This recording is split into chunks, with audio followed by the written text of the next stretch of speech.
All right, let's just settle into a nice, comfortable seated posture.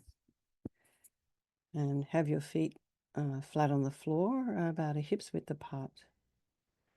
And, you know, it's hot here in Northern California, so I'm barefooted, so I can feel the weight of my feet on the floor. Actually, right now they're cross-legged. But when my feet are down, and then I can also feel the sensation of the wood underneath my feet. It might even be bamboo, I'm not sure. And feel the sensation of your hands in your lap and your sits bones in your chair, and align your shoulders with your hips and your ears with your shoulders. And imagine your spine is a beautiful string of pearls of light stretching from the base all the way up through the crown of the head and beyond. And then go to the crown of the head and just release any tension there. Relax the forehead, the eyebrows, the eyes, the eyelashes, the eyeballs. Relax the nose, the cheeks, the area around the mouth, the jaw, the back of the tongue. Relax the back of the head and the neck. And allow your shoulders and shoulder blades to sort of drop down. Relax your throat and your chest and your belly. And just allow your limbs and your hands and fingers and feet and toes to relax. So if you need to kind of clench your fist and clench your toes and then release them again, you can do that. And then bring your attention to your breath.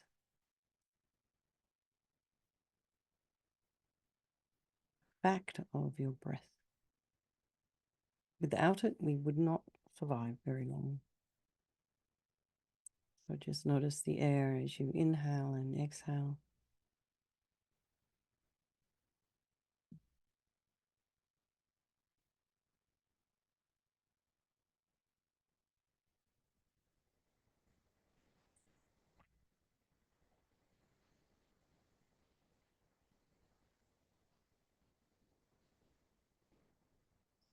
And you notice the sensation of the air a little bit cooler flowing in over your nostrils.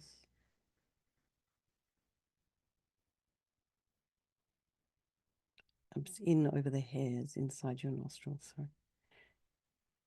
And then as you exhale, just release the air. So if you wish, you can equalize your in-breath and your out-breath. So just imagine we'll start simply. You can count 4, 3, 2, 1. Pause. And then exhale 4, 3, 2, and 1.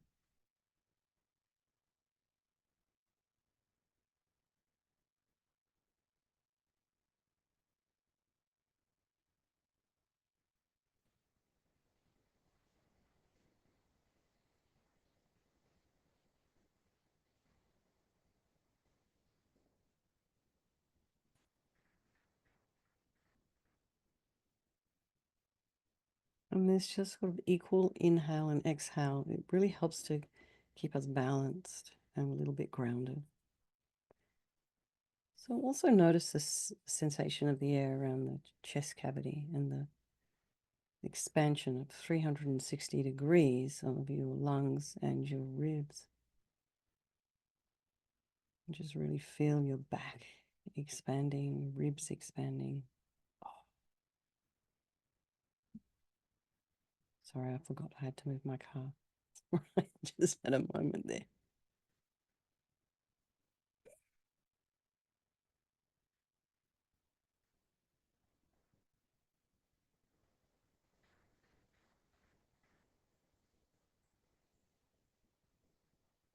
And then notice the belly as you inhale and exhale.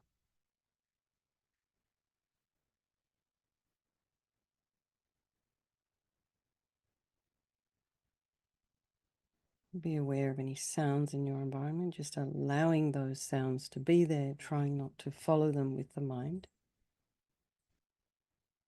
And then just check in with your mind right now. See where you're at. How are you feeling?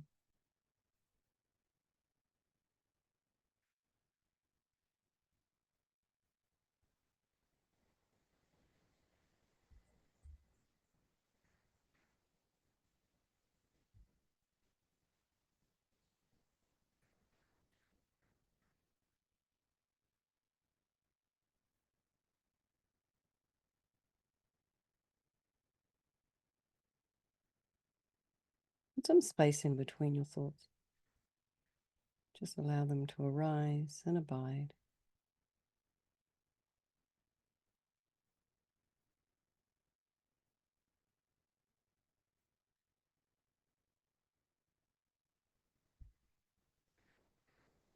Try not to judge what's in there.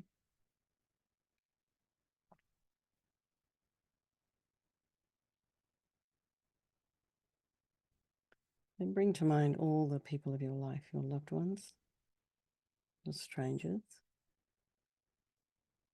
and the ones you don't like so much. Just remembering that they're all equal. They all want to be happy. They don't want to suffer.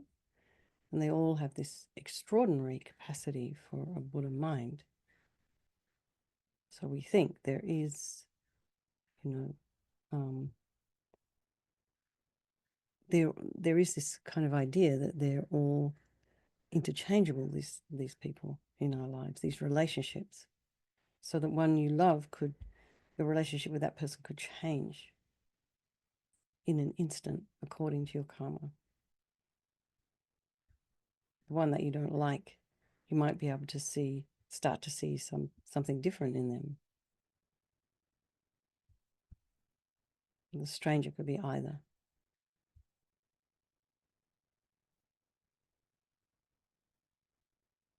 So I think we'll do this meditation on Shen raising for all these people of our life, and by extension, all the sentient beings. And think just right now, particularly of all these people in Nepal. I think there is not a single person in Nepal that has not been affected. And then, of course, all of us who are trying to come and, trek and visit holy places and do pilgrimage. Many, many people have been affected. And so if this trekking season had been cancelled, it would have been, billions of dollars. So their main economy is tourism. So two very, big hotels, the Hilton and the Hyatt, were extremely badly damaged. The Hilton's probably a tear down now. And there were other hotels, I don't know their names.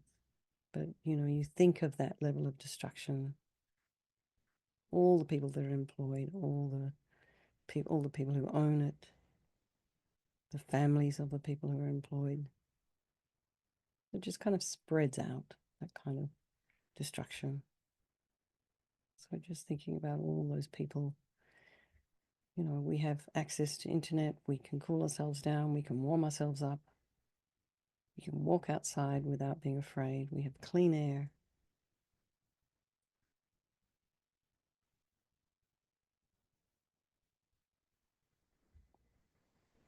So now imagine all of space is filled with all these beings. So they're all sitting around and they're extending beyond the horizon. So, if you find it difficult to think of all beings, think of as many as you can comfortably.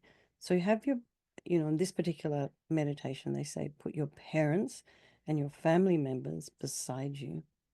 For some reason, they separate the parents and the family members from the friends who are behind you, and the people that you don't get along with in front. And Venerable Rabbeinu always used to say, eyeball to eyeball. It does make sense. Some people think it's with the back turned, but I think eyeball to eyeballs are good. These are the people who teach us where our mind is at. Because if we didn't have aversion in the mind, no matter how awful a person was, it wouldn't arise in your mind.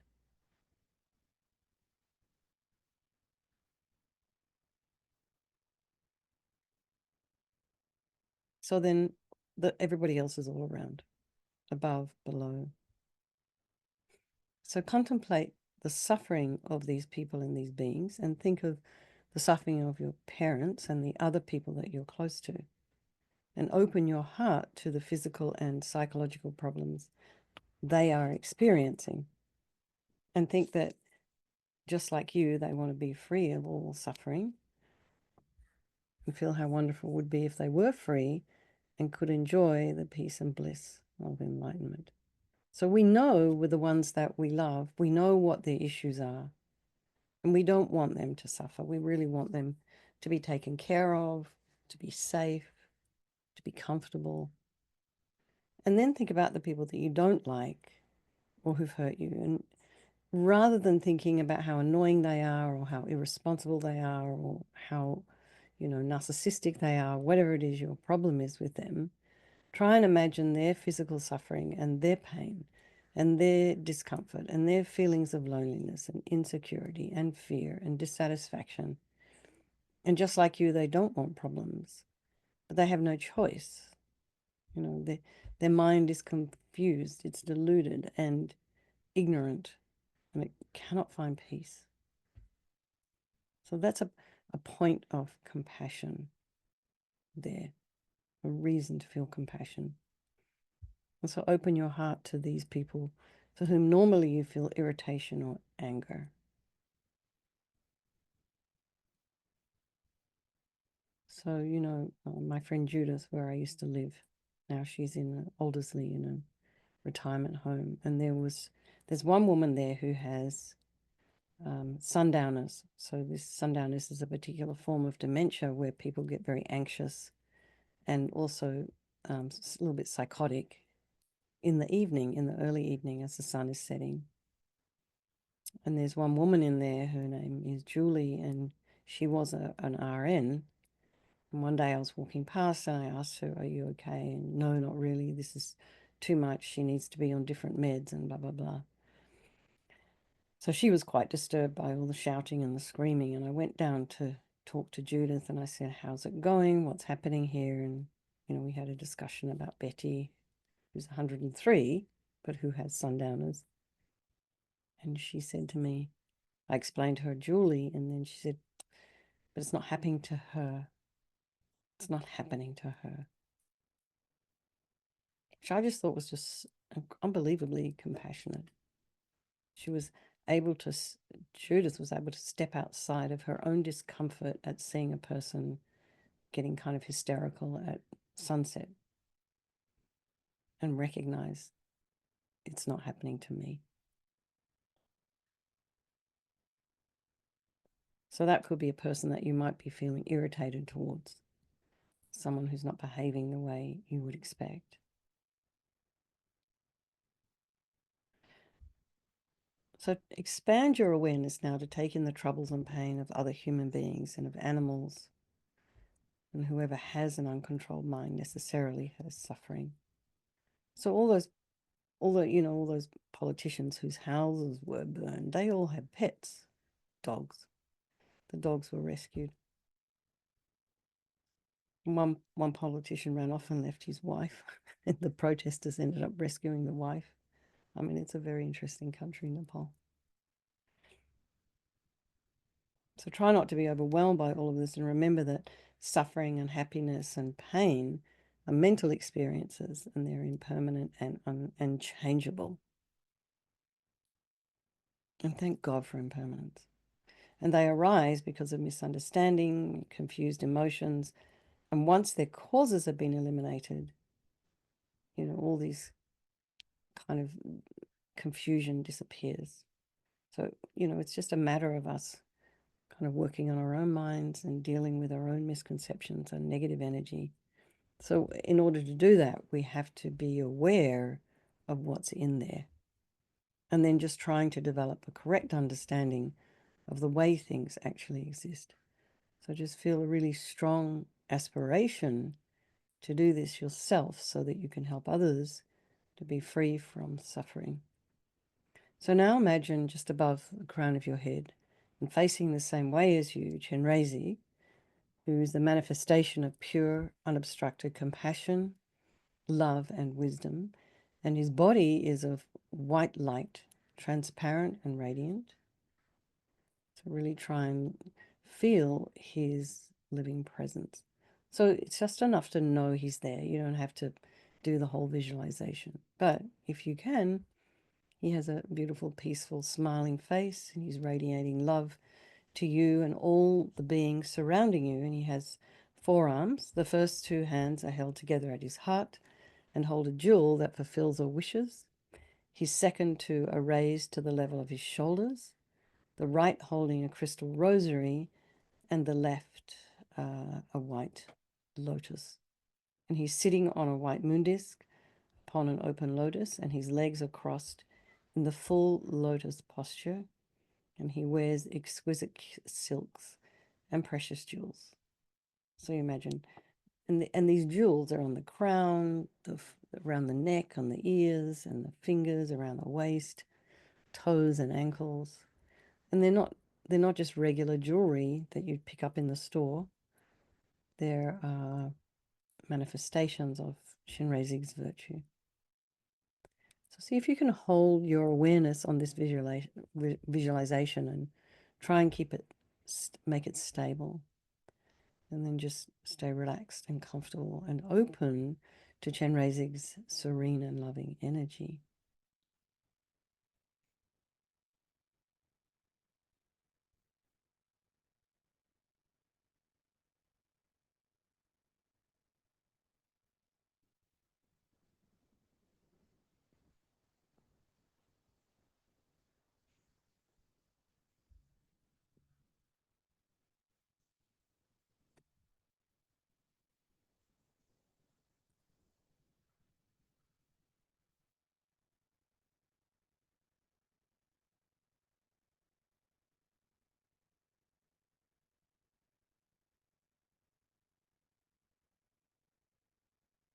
You can make a prayer from my heart to overcome your misconceptions and negative energy. So make it just like something to aspire to and to develop pure love and compassion for all beings, and really feel that you are connecting with your own true nature, your own highest potential, with this aspiration. And in response to your request, Chenrezig very lovingly sends streams of white light, filling every cell and atom of your body, and it purifies all your negativities, your problems, all your past harmful actions, and your potential to give harm in the future, and completely fills you with his limitless love and compassion. And your body feels light and blissful, and your mind peaceful and clear. So we'll just recite the mantra while you imagine that. First of all, purification. So, we can just do a little bit longer mantra because I've combined these 2 today. So for the first half, and I'll tell you when we change, we can imagine purification. And the second half, imagine filling with blissful light. Om Mani Padme Hum. Om Mani Padme Hum. Om Mani Padme Hum. Om Mani Padme Hum. Om Mani Padme Hum. Om Mani Padme Hum. Om Mani Padme Hum. Om Mani Padme Hum. Om Mani Padme Hum. Om Mani Padme Hum. Om Mani Padme Hum.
And then you can imagine this time, this blissful, radiant light, which is receiving blessings. So sometimes they suggest this light can be a golden yellow color,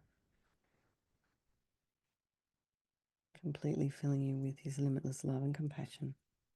And your body feels light and blissful, and your mind peaceful and clear. Om Mani Padme Hum. Om Mani Padme Hum. Om Mani Padme Hum. Om Mani Padme Hum. Om Mani Padme Hum. Om Mani Padme Hum. Om Mani Padme Hum. Om Mani Padme Hum. Om Mani Padme Hum. Om Mani Padme Hum. Om Mani Padme Hum. Om Mani Padme Hum. Om Mani Padme Hum. Om Mani Padme Hum. Om Mani Padme Hum.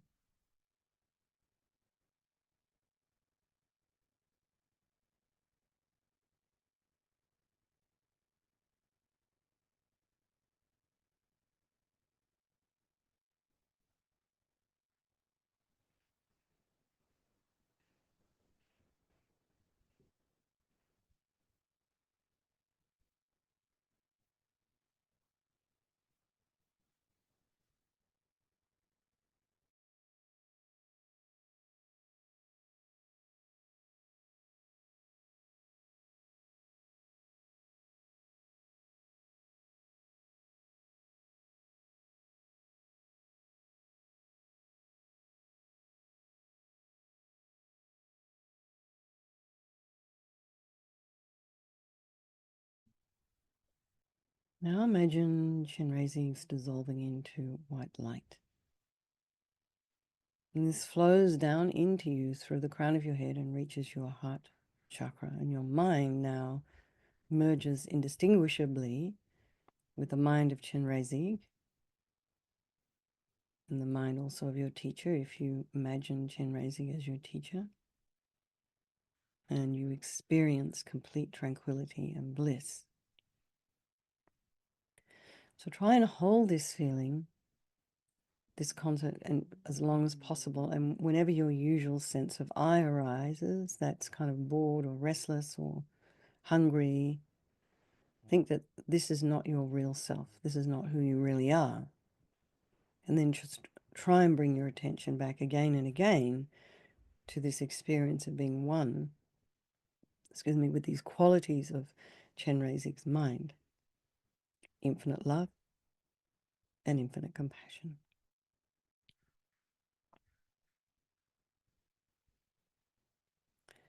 So what I'd like to do here is I need to move my car before my landlord comes home. So I would like you to stay meditating on this compassionate energy. So it's almost like when you have an insight, you're trying to hold that as much as possible. And if the mind starts to travel, and I'll be gone 5 minutes maybe, if your mind starts to travel, very gently bring it back to the breath. Okay.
So that's been about 5 minutes. So just bring your mind back to the breath and we'll prepare for our Lamrim. And maybe have some water.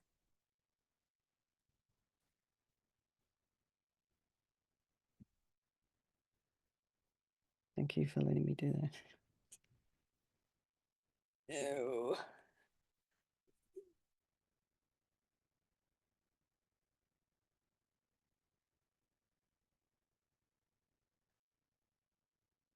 So today we are up to, even more people turned up. Okay. Day 255, and Lama Zopa Rinpoche says the real enemy is our delusions. And I've heard Rinpoche say that so many times. This is your real enemy, your delusions. So Rinpoche says, delusions have destroyed all our happiness in the past. They are destroying it now, and they will continue to destroy it for as long as we remain under their control. And if we want to continuously practice Dharma without hindrances, then we need to continuously remember the shortcomings of delusions. He says, the delusions. There is a danger that this can be simply an intellectual understanding rather than a strong feeling, and therefore we remain a friend to the delusions in our heart while speaking out against them on the surface. Delusions are the greatest hindrance to attaining not only the perfection of liberation and enlightenment, but even the perfections of samsara, and they can do nothing but give us harm. Without delusions, problems wouldn't happen. Suicide, harmful criticism, and enemies would all cease to exist. As long as we harbor the seeds of delusion in our mind, delusions will always plague us, rob us of happiness, cause us to endure suffering, and keep us away from complete freedom and enlightenment. If we could really see the suffering that our delusions have caused us over countless lifetimes, then we would think of nothing else except destroying them. Even the Buddhas cannot fathom the extent of the sufferings that our delusions have caused us. Dictators spend many years planning to take over other countries and use all their skills and determination to accomplish this. But this is nothing compared with overcoming even one delusion.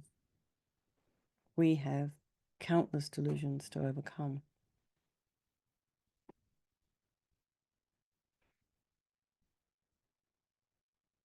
So we need to persevere. We need to have great determination. And we need to see these delusions as our only enemy and determine to destroy them all, no matter how many eons it takes. So, rather than seeing that person or that situation as being the enemy, our delusions are the enemy. It's like I said earlier, if you didn't have a delusion of aversion towards a person, if you didn't have aversion in your mind, you would not have aversion towards that person. That person didn't create aversion in you, it was already there. And you might find that over your lifetime, you may have similar situations arising, similar feelings of aversion towards similar kinds of situations. And that just kind of proves, because the individuals have changed, but the aversion is still there. So that just proves it's your aversion, not theirs. That person might not ever be in your life again. And I know this is so much easier to talk about than it is to actually practice. So we just all need to give ourselves a break. But we do need to recognize that this is something that we should try and develop, this awareness around what's going on in our mind. So Rinpoche says here, this is one of the summary sentences. to practice Dharma, we need to continuously remember the shortcomings of delusions.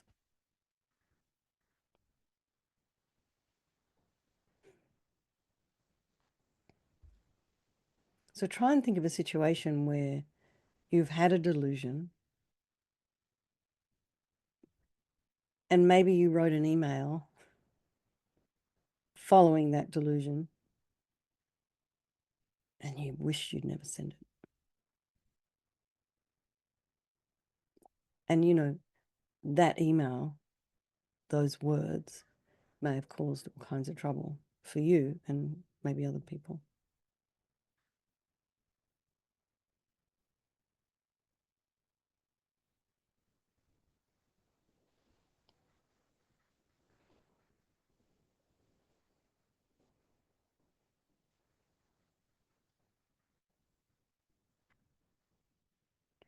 Delusions are the source of our problems and will always rob us of happiness.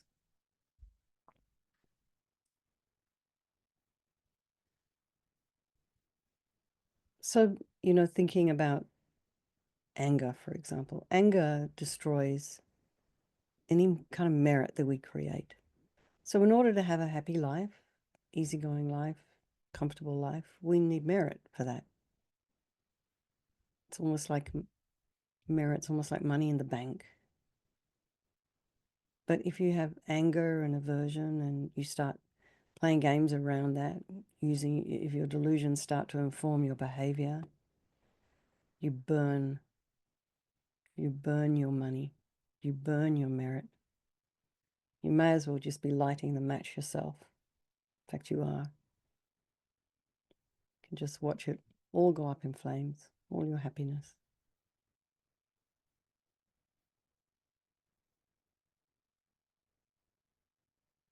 So take that young man who shot that, I don't know, I can't remember that guy's name, Michael something, Kirk. And the young man who decided to shoot him, he was an A-grade student and was, you know, well loved by other people. Well, somehow he got involved in just spending all day online in chat groups and playing kind of games. And that was what he was looking at a lot. And then he started to develop some kind of aversion in his mind, and he decided that this person, you know, shouldn't live anymore. So he decided to go and shoot him. It was a completely deluded thought. And look where it's got, how much suffering it's caused to his family, of course, to this person who's shot, to his family, to his children, to his, you know, I guess his supporters, and then to the wider community, because now there's all kinds of against this, against that.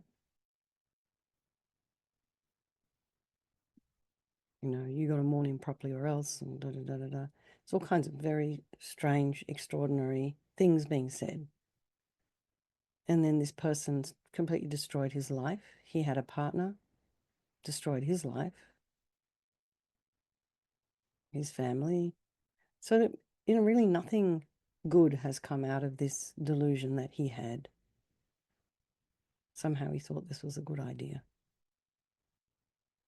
And his delusion was so overwhelming, he didn't even think about the consequences for anybody else.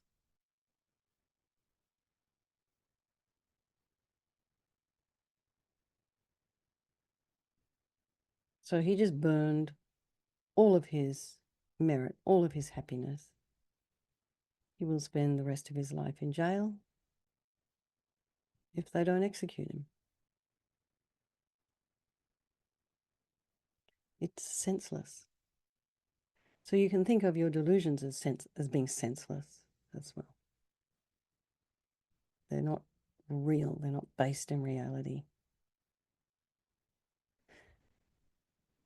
And we saw this last point, if we could see the harm caused by delusions, we would think only of destroying them. So think of the harm that this one incident has caused to not only his family, both the families, to the wider community, to the United States, how people from the outside view the United States. The impact is enormous. Just that one act, that one delusion created, it's gone out like ripples in a pond, caused so much trouble.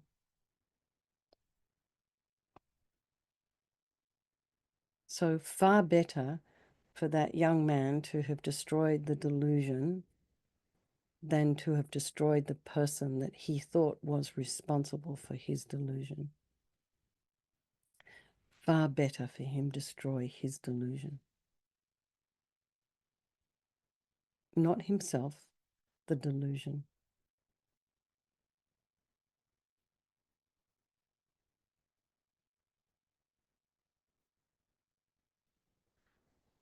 So I'm using that. This is a really extreme example, but I'm using that as an example because most of the time that we don't really recognize how dangerous our delusions are.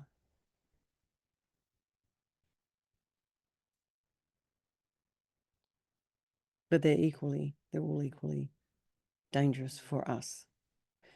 So, and Rinpoche now says, if we neglect to protect our mind, we can neither close the door to suffering nor open the door to happiness. So just wanted to add here, the word mantra in Sanskrit means mind protection. So one of the things you can actually do is, if you are having a moment about a person or a thing or a situation, you can use a mantra.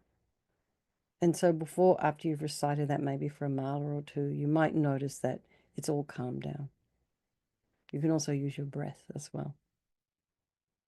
So Rinpoche says, due to the seeds of delusion within us, attachment arises whenever we encounter a desirable object, and aversion arises whenever we encounter an undesirable object. If we had practiced mindfulness, we would have seen how our mind follows the objects and causes our various sufferings. If we could see this clearly, we would have little difficulty avoiding our delusions. We might not initially be able to destroy the delusions, but by watching them start to arise, we would be able to avert and not follow them. However, in the absence of mindfulness, these disturbing emotions arise unforeseen and generate a sequence of negative actions, as we saw played out a few days ago. And this is the same thing with these, riots in Nepal, or anything really. It's a seed that grows and ends up with these negative actions. And before we know it, attachment to a desirable object is there, and we are helpless not to follow it.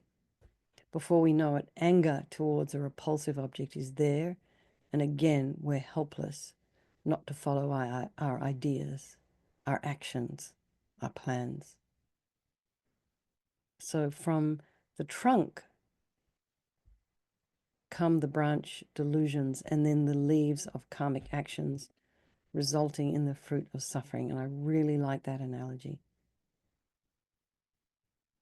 Branches, leaves, fruits. So mindfulness is the most important tool we have to guard our mind and make sure that we never create non-virtue. We need to be constantly present, always watching and checking what the rest of the mind is doing. And whenever any non-virtuous thought arises, we need mindfulness to identify immediately and give ourselves the opportunity of averting it. We need the mind of introspection to be standing there like a guard at the door of a house. It's almost like you need your own personal security guard, constantly alert, watching for any thief that might try to sneak past and steal the treasures inside. And the treasures inside are our happiness. Our delusions are the thieves.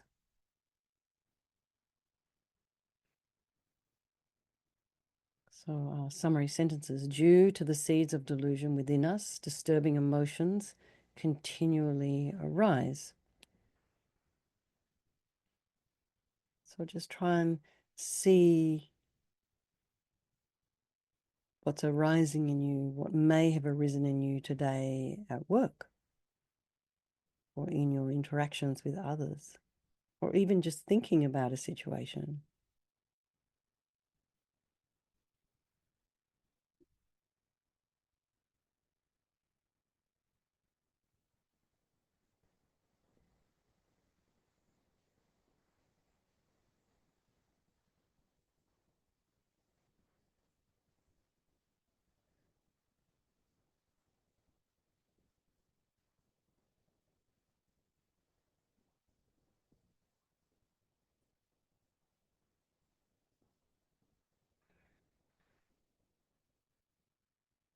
In the absence of mindfulness, these emotions generate a sequence of negative actions. So, if you're not using your introspection,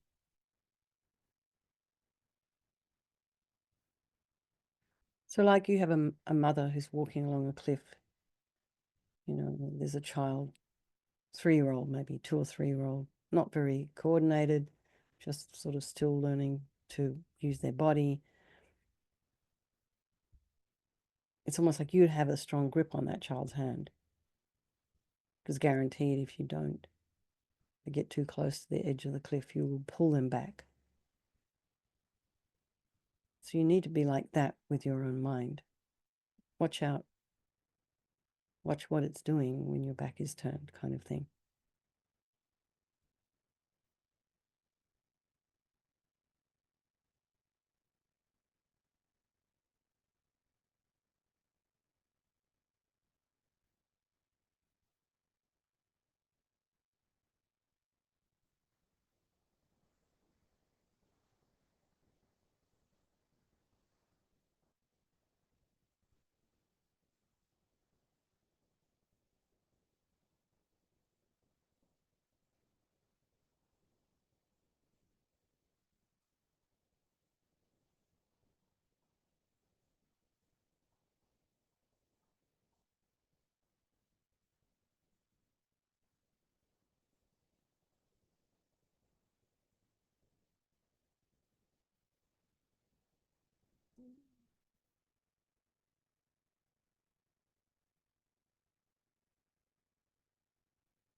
So mindfulness, I don't know if any of you have done that mindfulness, Introduction to Mindfulness course.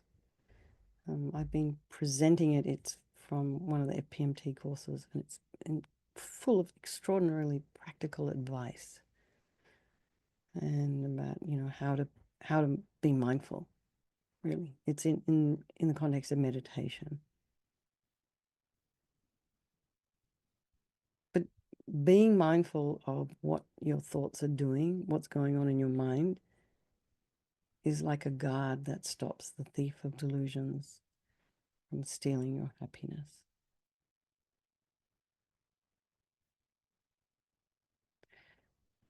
So the other morning, I think I was thinking about something that was disturbing my mind. And there is an enormous orange dahlia blooming right outside my window.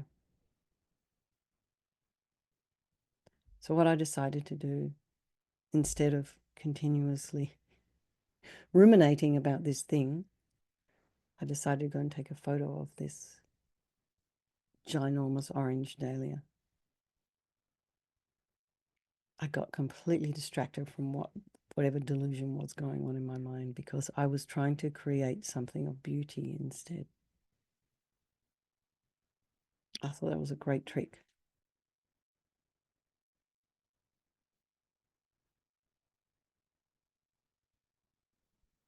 And it was almost like so easy to chuck out the delusion and focus on creating this thing of beauty that I wanted to take a photo and send to a friend.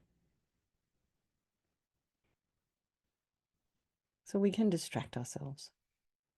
Just whatever it takes, whatever you do, a mantra, a beautiful photograph, a sweet email, cook something, do your practice, empty your water bowls.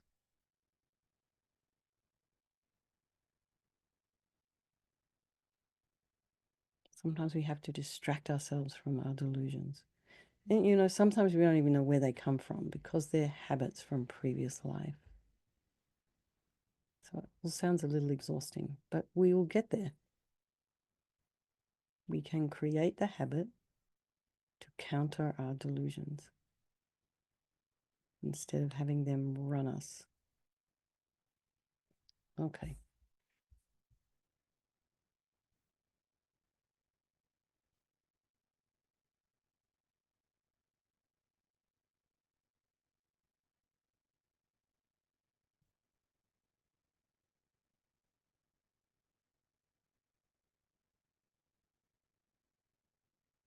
Pull up our dedication prayers.